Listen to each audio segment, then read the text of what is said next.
Thanks for joining us today for our webinar, Beyond EHR Acquisition, Preparing for the Journey Ahead. I'm Elliot Masuda, the Community Content and Engagement Lead at Foothold Technology, and I'm excited for our panel discussion today. So before we begin, let's get some logistical items out of the way. As we mentioned earlier, everyone is on mute for the duration of the webinar. We'll ask some questions throughout the webinar, and we hope you all have some questions for our panelists as well. So we encourage everyone to use the chat feature at any point during the presentation. We'll try to address those immediately or when we arrive at a break. And if we aren't able to address during the presentation, we'll make sure we get that addressed in an email or in the follow-up email. We are recording the webinar, so we will be sharing that with all the registrants and attendees as well. Before we jump into introductions, I just wanted to share why we put this panel together. A lot of the focus is usually around identifying and securing an electronic health record or electronic documentation system. And we really wanted to, that's really the beginning of the conversation. And we really wanted to take that a step further, that process of what you do once you do identify an electronic documentation system. So we're excited that we put this panel together so they can share some hurdles they overcame, some best practices, and much more. So without further ado, I'm going to have our panelists introduce themselves. So Jessica, do you want to kick things off? Absolutely. Thanks. Hi, my name is Jessica Adrian. I am an implementation consultant with Foothold Technology. I have been here for about 2 years and worked with multiple agencies. And before that, I actually worked at a nonprofit who implemented awards. And so I, for about 3 years, was the implementation lead at my agency. So I have been through the process myself, and now working here, I lead others through the process. Debbie, would you like to go? Go ahead. Hi, everybody. My name is Debbie Stellhorn. I work in a program for Catholic Charities, Diocese of Trenton, called Children and Family Services. And the programs that went into awards help victims of domestic abuse and their children across 2 counties, and a program that works with the Hispanic and Latino population in 1 county in New Jersey.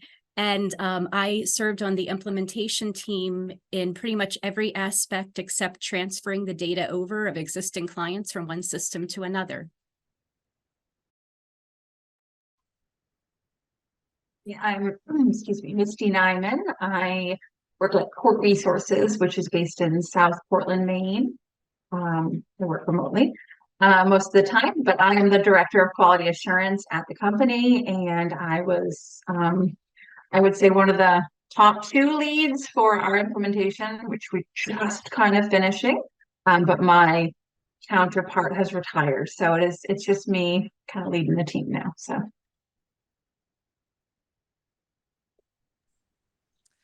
So I will just, kind of go through and ask you guys some questions. You introduced yourselves, told us your roles with implementing awards. What motivated your organization to acquire an EHR case management system? You guys can take turns answering. Raise your hands. I'm not sure. Do you want me to? I don't mind starting. Yeah. So we had a different electronic system that wasn't fully an EHR. It wasn't a full record. So for us, it was about having 1 record, which is nice because we had records everywhere. I personally and the whole company needed support. Our person who was in charge of our software was retiring. And so we really had to move to a new system. So it was a great opportunity, I thought, to get something great.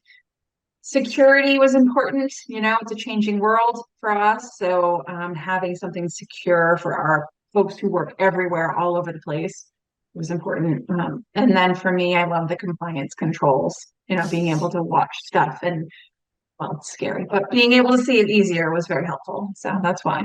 Yeah. And for us, the system we were using for many years was sunsetting, and the programs I had mentioned didn't fit into the EHR that other parts of Catholic Charities use for programs that bill.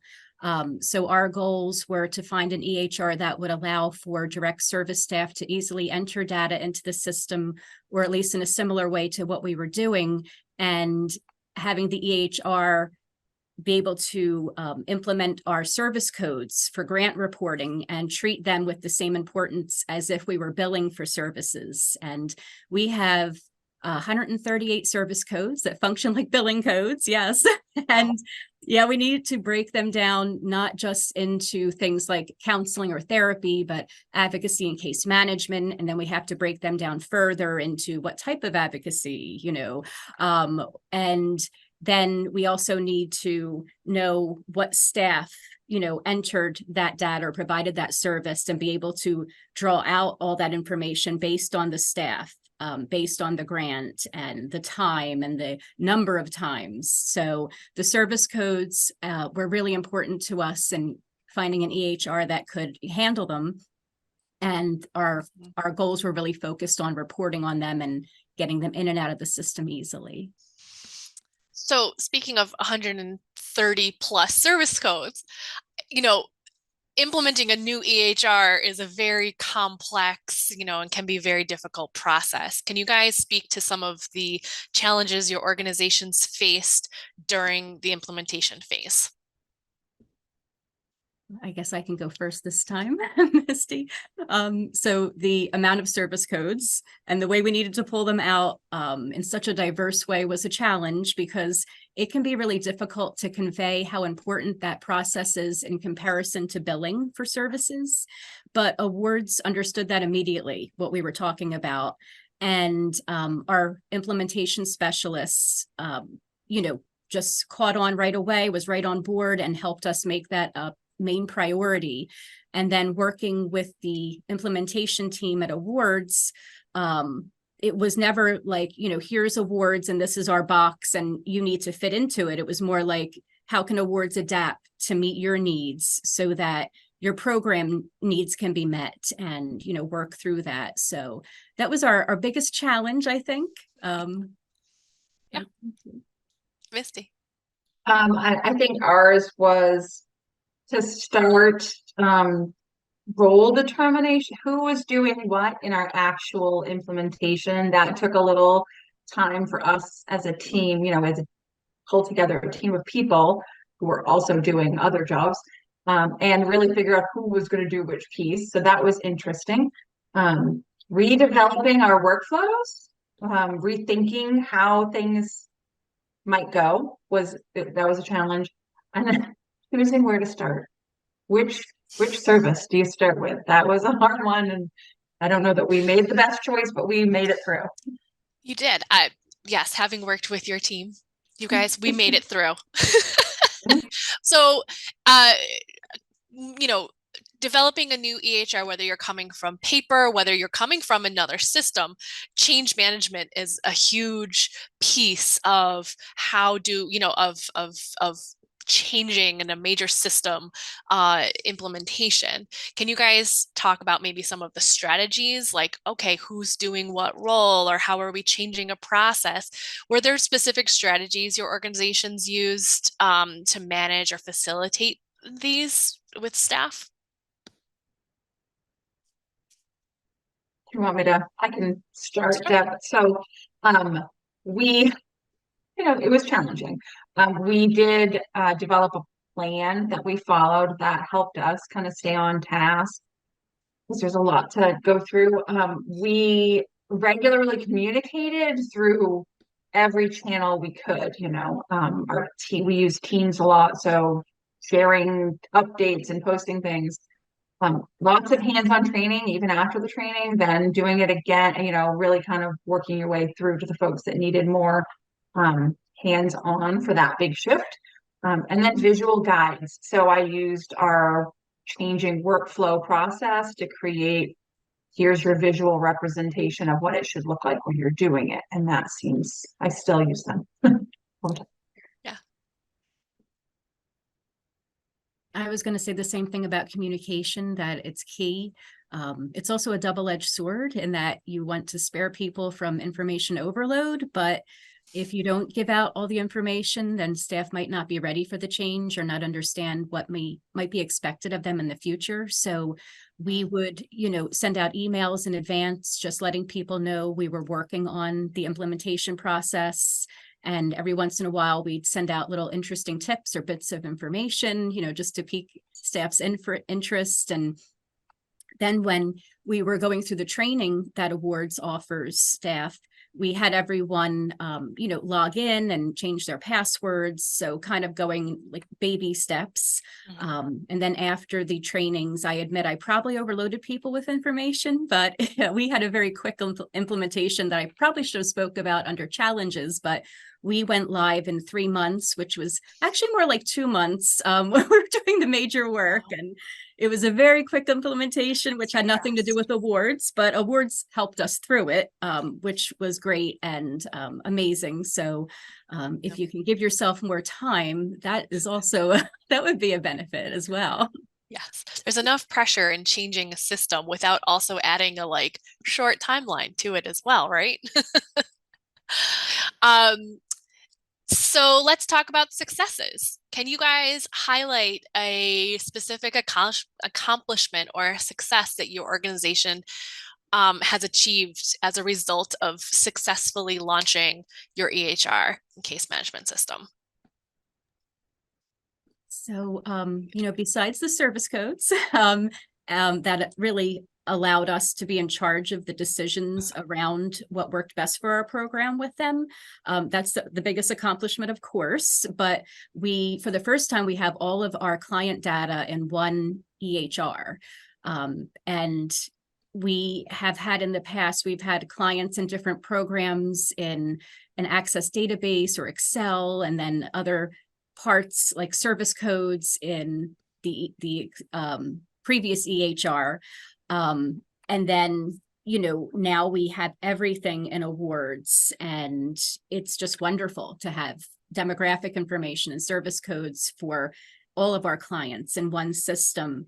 And as well as nights of shelter, which we also were tracking on an Excel spreadsheet. Earlier this year, we were working with our implementation specialist, even though we're already live, we were still implementing things, and she helped us get that into the system and retrieve it in very complex ways, which is just an amazing success. And we're still working on things a year later, getting things into awards that we were keeping track of in Excel. That is just amazing what it can do. Mm-hmm. Yes, we like to get everything off of Excel. I was just going to echo that. Jessica and I were just talking yesterday We about were. still trying to get rid of Excel spreadsheets. And I actually will join meetings and say, what are you still keeping on a spreadsheet? Let's start there. I think I was trying to think of our biggest accomplishments. I mean, it's been huge, but we have been able to terminate or will be terminating some old servers. We maintained everything on site, and I know our IT department would shout that from the rooftops that they're thrilled that we're able to start shutting that down and store our data in the cloud. And then the other one is easily see compliance issues. I'm a little biased here because I'm the director of QA, but I have spent plenty of afternoons sitting at a table covered in papers, digging through things, right, before the licensing comes. And it's not that way anymore. Now I just run audits. We just had a strategic planning meeting just before this, and our executive director said, can we look at that? Whatever it was. And I said, yeah, we can run a report on that. No problem. So it's great. I love to hear it. And this kind of copies and is sort of a similar question, but did you see any unexpected benefits? Like, you both had goals coming into this, but were there any unexpected benefits or outcomes that emerged from the implementation process or after awards was launched and you were live?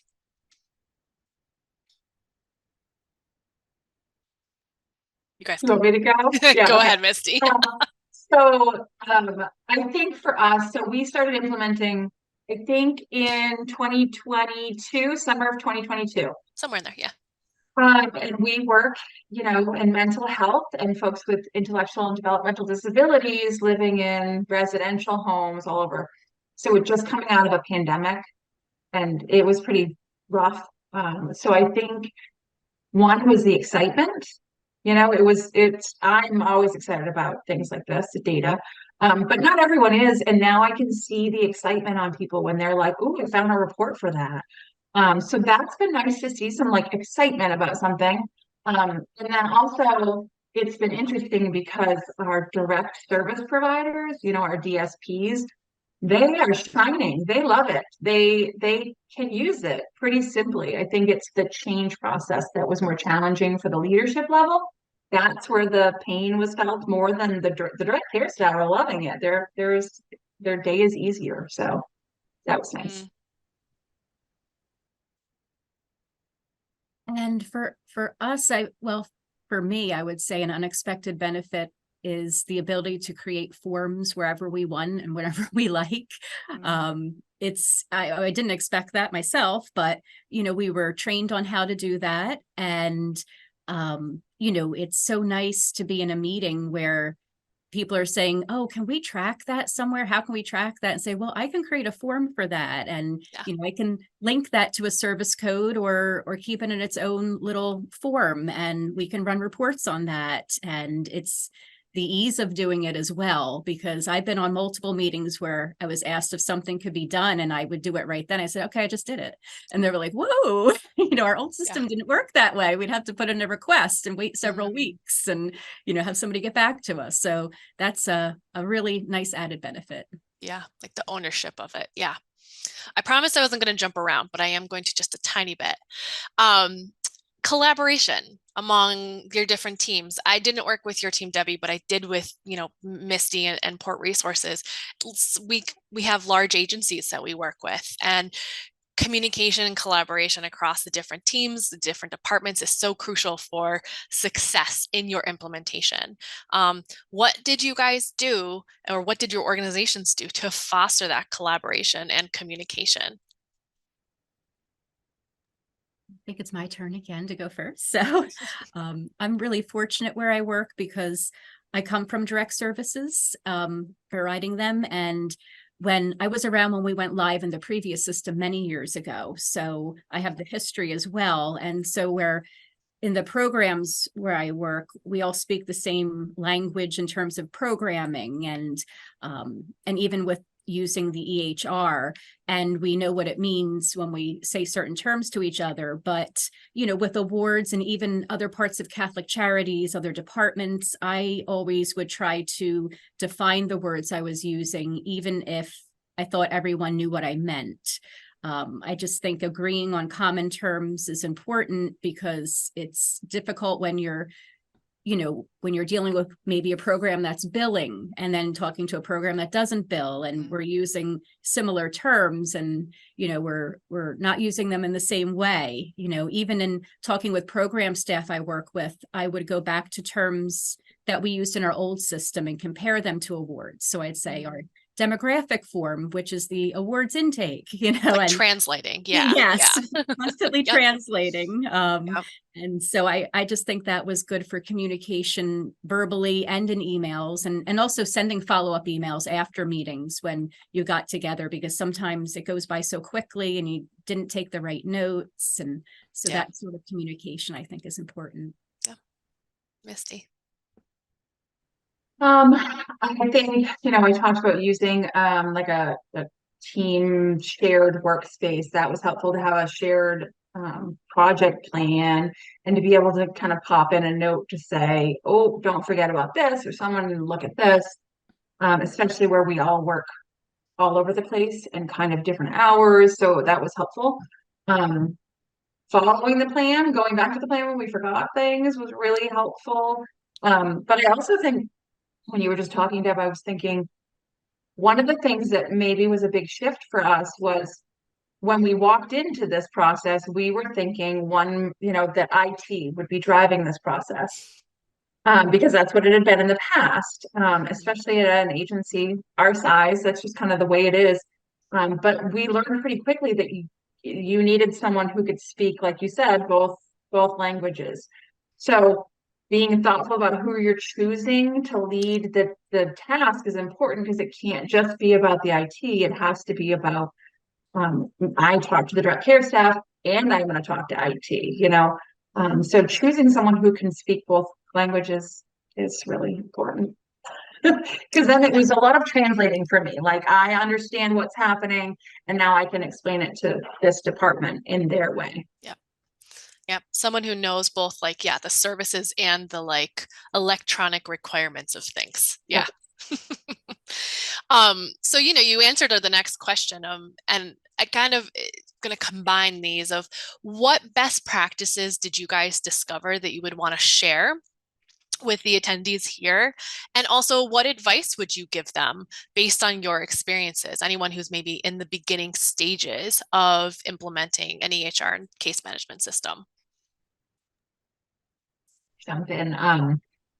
So this one is the one we learned the hard way. Start small. I would say if you can choose your, we have a bunch of services, lots and lots of different programs and services. And so I think pick one that has the least financial impact and the lowest number of staff, because it allows your team that's trying to figure out how to do this, just how to do it. You can learn a lot from it. We did the opposite. So we learned pretty quick. And then I think the biggest piece of advice that I'm still saying it all the time in meetings is reports are critical. I think there was an attitude at my company, there still is in some places, that that's not a big part of it. It's the data entry, but really once you get into awards, you realize that it's more than half of it is the reports. So getting folks to adopt using reports and being comfortable in there early is important. Yeah, definitely. I think I was going to say some of the same things Misty had already said about, picking your implementation team, which I think we did a good job of that at Catholic Charities, where, our implementation team has the knowledge of both sides of direct services and programmatic information, plus, for me, what needed to come out for the grant reporting and other requirements, that we have for different grants or just HIPAA or whatever it is. And also finding people who like doing the work. I love it. It's so much fun for me. And my teammates also, we had a lot of fun geeking out, and be like, oh, look what the words can do, my goodness. And so, that's all, I think part of it, I think it drives it too, and you will face barriers. I mean, there will be things that go wrong and you just have to find a way around it, and, work with your implementation team to address the barriers that come up, because, usually there's a workaround. And I think what Misty was saying about getting people used to doing things differently, sometimes there's a little bit of a panic there, and they're like, oh, what's this? This doesn't look the same. And, you have to, take it one step at a time. And usually there's a workaround. It might take a little bit, but you can get there. So, one step at a time. Yeah. Great. Well, thank you both. I think I'll pass it back over to you, Elliot. Yeah, thank you. One question that I have for you is, I think it was great. I think some of the responses did, obviously you are implementing awards, so that did kind of come through. And one of the things that I don't know if it sets us apart in the industry, but we do have implementation consultants, and we kind of touched on it. But could you each just share kind of that, like your thoughts on that relationship of either the best way, or if you thought that was super helpful, or if that actually influenced your decision in purchasing awards? So any and all thoughts around that relationship, because I think it is imperative. One of the things that we, when we're going out to talk to prospects, is the way that we have that relationship and the way that we implement is kind of something that we pride ourselves with. So, and I don't know whose turn it is, so I'll just, Debbie, if you want to. I honestly blanked if it was my turn or not to go first. But we loved working with our implementation consultant, Lauren, and we didn't even want to give her up. And we were like trying to find ways to keep implementing, but it was just a wonderful experience. You know, she was just with us every step of the way. And, you know, she matched our level of excitement and, you know, wanting to find a way to not only get things into the system, but make them better than before, or help us to do things we can never do before. It was really great. I don't know if we were told in advance we would have an implementation consultant, but I had never worked with one before, so I didn't know what to expect. So this was refreshing, and it really sets the bar high, let me tell you, because if I, you know, was ever working with another agency and they didn't do the same things, you know, that she did with the support, she was always there, always just an email away, you know, and she met with us weekly, and, you know, she just did whatever we needed, you know, to help us through the process. So that's a wonderful aspect of implementing in awards, is having your own specialist with you, you know, every step of the way that you get to know very well. I completely agree.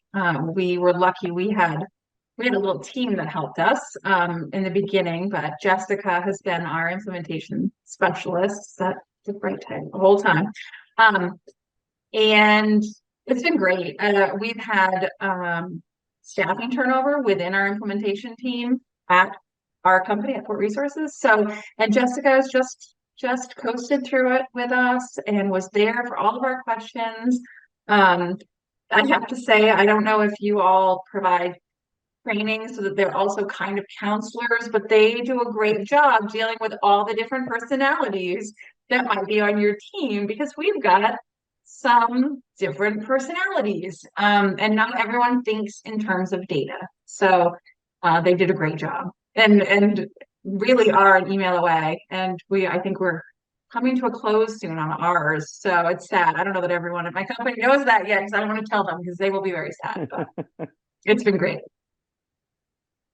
Awesome. So before, you know, we wrap up, because I'll let our attendees see if there's any questions that they have in the chat.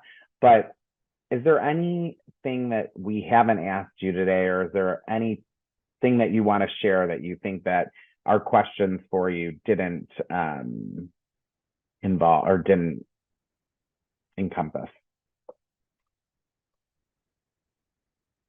No. And yep, go for it, Doug. I just wanted to add that, you know, awards provides hours of training for your staff. So they don't just train the trainer. They don't just train one person or two people in your agency. They train the entire staff. And I think it's just wonderful, because even if you have to get into more specifics later on, they give you the recordings of the trainings. And now whenever we have somebody coming into our program, you know, talk about turnover, you know, that happens a lot at nonprofits. We are sending out the YouTube videos that become your videos, and they go to new people, and they can receive the same training that we all received a year ago, just to get started in the program. And it's been really key, I think, in helping new employees and even in the system going live. And I would just add, it's a really creative. I'm a very creative person, but in a nerdy IT data way. And it's so fun to play with. And I have to say, like, before this, I made all the company forms because I just learned how to work with Word and make forms.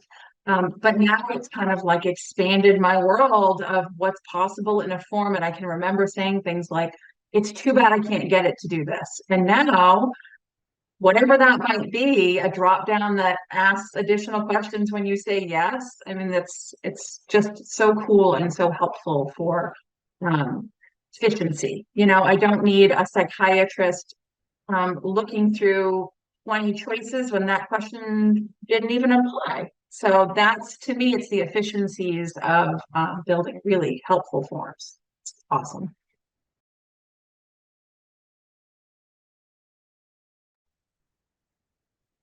Well, awesome. I don't want to keep everyone, and it doesn't seem like we have any questions. So I want to thank all of you, Jessica, Debbie, and Misty, for joining us today. Thank everyone for attending. And again, as I mentioned earlier, we did record this, so we will be sending this out to all registrants and attendees. So everyone have a great rest of your day, and thank you again.